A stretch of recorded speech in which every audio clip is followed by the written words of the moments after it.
மதுரை சித்திரை திருவிழாவை ஒட்டி சித்ரா பௌர்ணமி அன்று மண்டுக மகரிஷிக்கு சாப விமோசனம் வழங்கும் பொருட்டு சுந்தரராஜ பெருமாள் கள்ளழகர் வேடமிட்டு வைகை ஆற்றில் எழுந்தருளும் நிகழ்ச்சி ஆண்டுதோறும் நடைபெற்று வருகிறது. இந்த நிலையில் இந்த ஆண்டிற்கான சித்திரை திருவிழா கடந்த 19ஆம் தேதி தொடங்கிய நிலையில் 3வது நாள் நிகழ்வாக நேற்று முன்தினம் மதுரை மாவட்டம் அழகர் மலை அடிவாரத்தில் உள்ள கள்ளழகர் கோவிலில் இருந்து சுந்தரராஜ பெருமாள் தங்கப்பள்ளக்கில் கள்ளழகர் வேடமிட்டு மதுரை நோக்கி புறப்பட்டார். 18ஆம் படி கருப்பண்ணசாமி கோவில் முன்பு கண்டாங்கி பட்டுடுத்தி கள்ளழகர் வேடமிட்டு தங்கப்பள்ளக்கில் மதுரை நோக்கி வந்து பல்வேறு மண்டகப்படிகளில் எழுந்தருளினார்.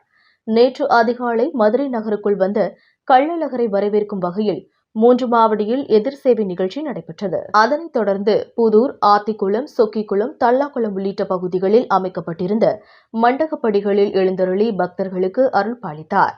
தொடர்ந்து நள்ளிரவு தல்லாக்குளம் பிரசன்ன வெங்கடாச்சலபதி பெருமாள் கோவிலில் திருமஞ்சனம் நடைபெற்றது.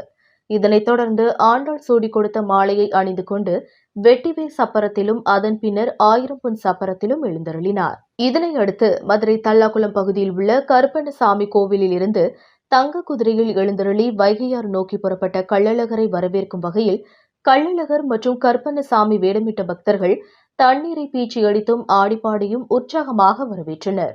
வைகையாற்று பகுதிக்குள் கள்ளழகர் தங்க குதிரையில் வந்தபோது வெள்ளி குதிரையில் வீரராகவ பெருமாள் எழுந்தருளி கள்ளழகரை வரவேற்றார். வைகையாற்றில் எழுந்தருள வந்த கள்ளழகரை ராமர் பாதம் தாங்கிகள் முன்னே வர சர்க்கரை தீபம் ஏற்றி பெண்கள் வரவேற்றனர். அப்போது வைகையாற்றில் கூடியிருந்த லட்சக்கணக்கான பக்தர்கள் தண்ணீரை பீச்சி அடித்தும் சர்க்கரை தீபம் ஏந்தியும் கோவிந்தா கோவிந்தா என விண்ணதிரும் வகையில் பக்தி கோஷங்களுக்கு மத்தியில் பச்சை பட்டுடுத்தி கள்ளழகர் வைகையாற்றில் எழுந்தருளி பக்தர்களுக்கு அருள் பாலித்தார்.